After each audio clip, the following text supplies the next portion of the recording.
از گناه کردن آدم، خدا در خصوص نسل انسان چنین گفت: بدکرداری آدمیزاد در زمین بسیار است و همه اندیشه های دلش همیشه فقط بد است.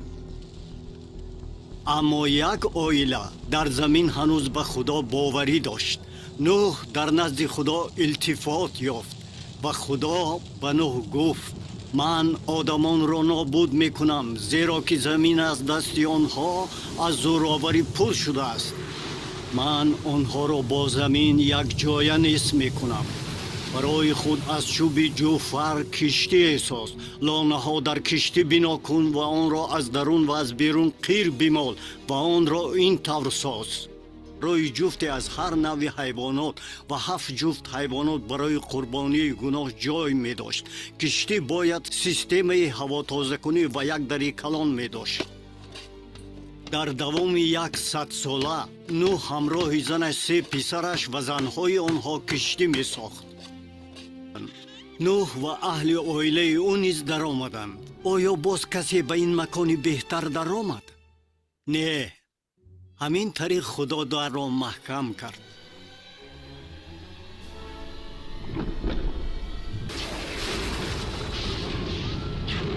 در همان روز همه چشمه های آب های عظیم شکافته شد و روزنه های آسمان کشاده و باران 40 روز و 40 شب بر روی زمین بارید.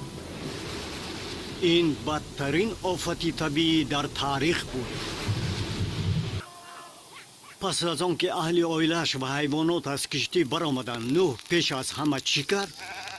نوح قربانگاه برای خدا بنا کرد و از هر چارپای پاک و از هر پرنده پاک گرفته قربانی های سوختنی بر قربانگاه برآورد و پروردگار بوی خوش بوید.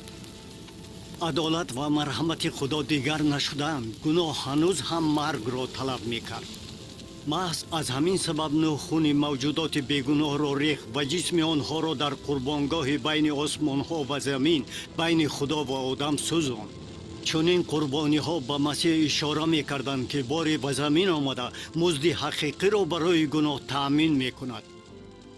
بعد خدا به نوح و اهل عائله او فرمود: بارور و افزون شوید و زمین را پر کنید. خداوند خدا همچنین با سیاره زمین عهد بست: رنگین کمان خود را در ابر میگذارم تا که علامت عهدی بین من و زمین باشد و بار دیگر آب طوفان برای هلاک کردن هر آفریده روی نمیدهد. خدا همچون رمز عهد خود رنگین کمان را بر آسمان ابرناک گذاشت. خدا وعده داد که او دیگر هیچگاه طوفان عمومی جهانی نمیفرستد. رنگین کمان یادرس می کند که خواه جزا دادن باشد خواه حمایت، خدا به وعده هایش وفا می کند همیشه.